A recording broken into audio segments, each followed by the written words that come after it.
प्रीतमगढ़ के राजा खड़क सिंह बहुत ही अय्याश और मजाकिया किस्म का राजा था। अपनी दो पत्नियों के रहते हुए नर्तकियों के साथ मुजरा सुनता रहता था। इसका फायदा डाकुओं के सरदार चंपत सिंह ने उठाया। वो धीरे धीरे सरताजपुर गांव का लगान वसूल कर राजा को देने लगा।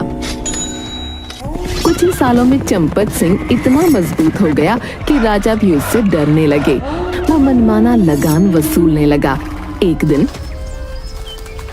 पिताजी, हम लोग दिन रात कड़ी मेहनत करके कमाते हैं और डाकू चंपत सिंह के आदमी हमारा धन छीन कर ले जाते हैं। अरे बेटा, हम लोग गरीब पंडित हैं, हमें तो पूजा करवा कर अपना पेट भरना है, हमें राजनीति से क्या लेना देना। नहीं पिताजी, हमारा काम हमारे धर्म की रक्षा करना भी है। इस बार हम लोग कोई कर नहीं देंगे। हाँ नहीं बेटा, डाकू लोग बहुत ही बुरे लोग हैं। उनका काम ही लूट, हत्या और छीना चोरी है। इन लोगों से पंगा नहीं ले सकते। नहीं माँ, हमें आवाज उठानी ही पड़ेगी। कब तक हम गुलाम बनकर रहेंगे बताओ?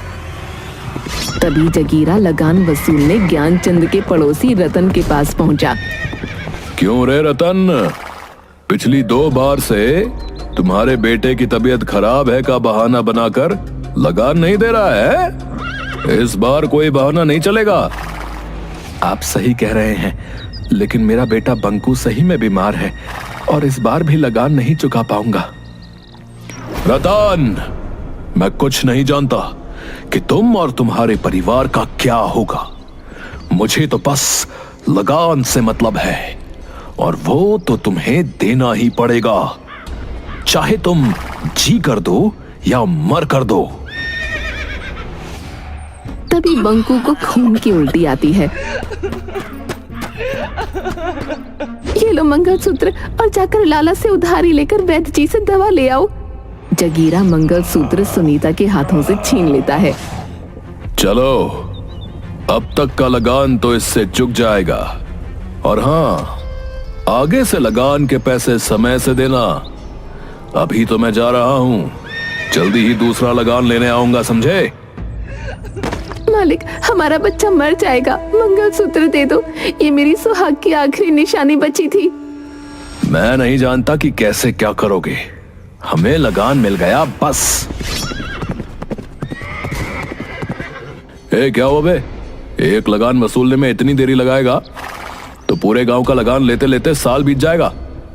सरदार, उसका बच्चा बीमार है और बोल रही है कि मंगलसूत्र इसके सुहाग की निशानी है। मेरा पैर पकड़े हुई है। तो तुम देख क्या रहे हो? मारो 1 लाख। इन सुअरों को जितना आजादी दोगे उतना ये सर पर चढ़कर नाचेंगे। अगर पैसे नहीं है तो सुंदर काया तो है ना, कहो कि शाम को हवेली पर चली आएगी, लगान माफ कर देंगे। बंकू एक पत्थर उठाकर चंपत सिंह को मारता है। कुत्ते, मेरी माँ को गाली देता है, मैं तुम्हें नहीं छोड़ूंगा। पत्थर जाकर सीधा चंपत सिंह के सीने में लगता है। जगीरा सुनीता को जोर से एक लात मारता है और बंकू को उठाकर वहीं पटक देता है। बंकू एक बार फिर खून की उल्टी करता है। माफी मालिक, माफी। बच्चा है, माँ के बारे में गंदी बात सुनकर तैश पे आ गया मालिक। इस हरामजादे की इतनी हिम्मत कि सरदार पर पत्थर चलाया। इसको जिंदा रहने का कोई हक नहीं है।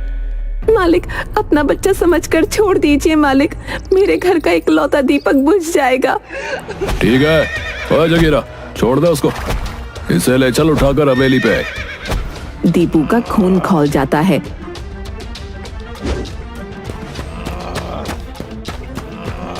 चंपत सिंह की ओर दौड़ता है। सुअर, मैं तुझे नहीं छोड़ूंगा, ये ले। इतना कहकर दीपू एक लाठी चंपत सिंह को मारता है। तब तक जगीरा और उसके गिरोह के अन्य डाकू दीपू को पकड़कर मारने लगते हैं। रुक जाओ जगीरा, इसने डाकू चंपत सिंह पर हाथ उठाया है, और एक नहीं, इस गांव के 2 लड़के आज हम पर हाथ उठा रहे हैं। इनकी सजा इन्हें मिलेगी। चलो, इसे हवेली पर ले चलो, वहीं हम इसकी सजा सुनाएंगे, और उस लड़के की माँ को भी हवेली पर ले चलो। मालिक, आप इसे छोड़ दे मालिक, हम ब्राह्मण हैं, हम अपने इष्ट देव की कसम खाकर कहते हैं, अब ऐसा कभी नहीं करेगा। भीख मांगते हैं, हमें छोड़ दो, बदले में मुझे 10 कोड़े मार लो। चंपत सिंह उनकी एक नहीं सुनता। दीपू और सुनीता को लेकर वो अपने अड्डे पर चले जाते हैं।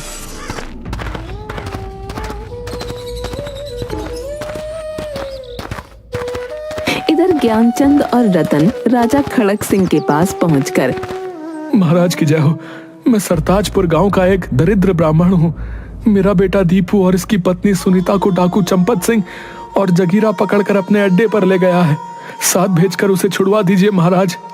हाँ महाराज, मैं एक किसान हूँ। मेरा बेटा बहुत दिनों से बीमार है। मेरी पत्नी को जगीरा और चंपत सिंह उठा कर ले गए हैं। उसे वापस करवा दो महाराज। क्या कहा? डाकू चंपत सिंह? देखो, तुम तो जानते ही हो कि डाकू चंपत सिंह से हमारी सेना भी डरती है। इस मामले में मैं तुम लोगों की कोई मदद नहीं कर सकता। अगर कुछ किया तो वो मेरा तख्ता पलट कर सकता है भाई। बेहतर होगा कि तुम लोग चंपत सिंह के पास ही जाओ, शायद उसे दया आ जाए।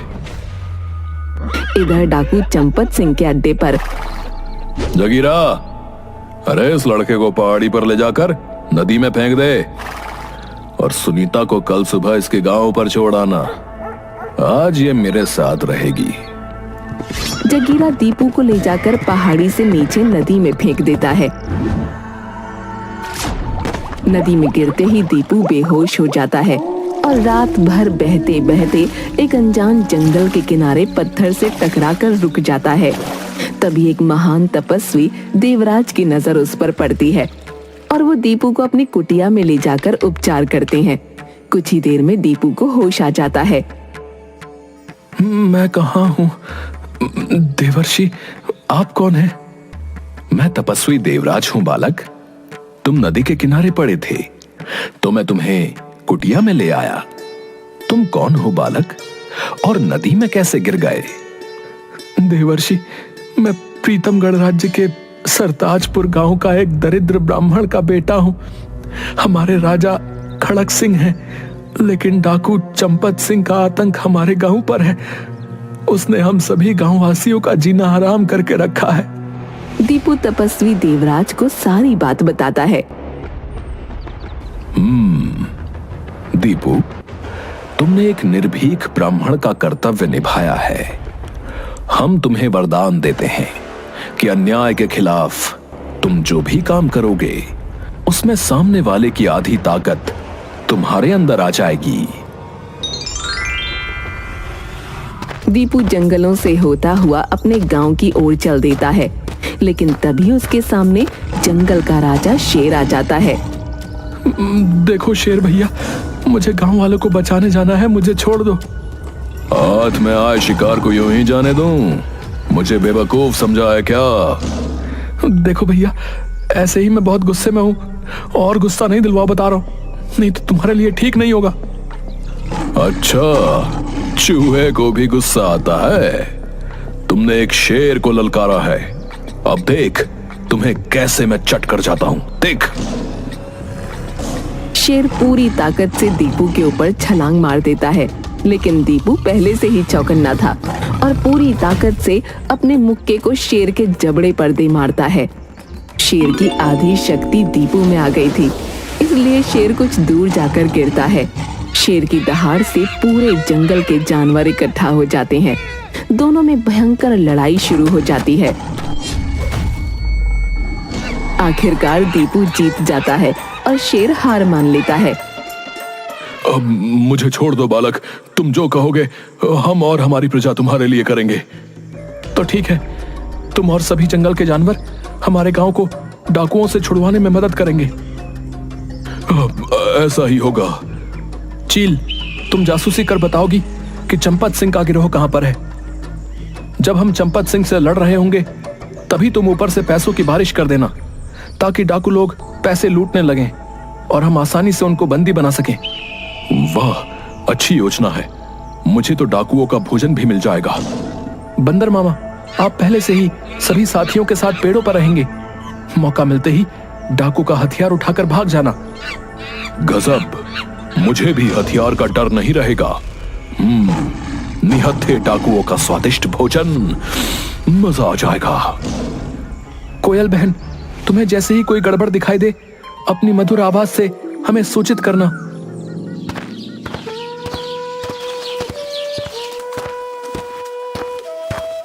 अरे मेरा बेटा, जिंदा है तू?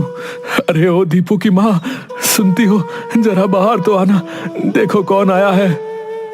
आपको कई बार कहा कि दीपू का नाम ना लो, मुझे उसकी याद आ जाती है। अरे मेरा लल्ला तो जिंदा है, मैंने तो आशा ही छोड़ दी थी। हम कल सुबह ही गांव छोड़कर चले जाएंगे, नहीं तो चंपत सिंह के डाकू दीपू को जिंदा नहीं छोड़ेंगे। पिताजी, अब हम नहीं, चंपत सिंह और उनके डाकू हमारे गांव को छोड़कर जाएंगे। नहीं बेटा, हम लोग उनसे नहीं जीत सकते। वे हथियारों से हम सभी को मौत के घाट उतार देंगे। पिताजी की बात मान ले दीपू, हम लोग चलते हैं कहीं दूसरी जगह। अरे जिंदा बच्चे तो कहीं भी रहकर अपना जीवन गुजार लेंगे। हाँ बेटा, उस दिन सुनीता जगीरा को दांत काटकर भागकर जंगलों में जा छुपी। चंपत सिंह और उनके डाकू रतन के घर पर आए और सुनीता के ना मिलने पर दोनों बाप बेटों को मार पीट कर गांव से निकाल दिया। दीपू ज्ञानचंद को अपने साथ हुई घटनाओं के बारे में बताता है। ज्ञानचंद और विजया को विश्वास दिलवाता है कि वो और जंगल के उसके साथी मिलकर डाकुओं को गांव से मार भगाएंगे। दूसरे दिन सुबह में कोयल आकर कूकने लगती है। पिताजी, लगता है खबरी ने डाकुओं को बता दिया कि मैं आ गया हूं। कोयल, तुम जाकर जंगल में खबर कर दो।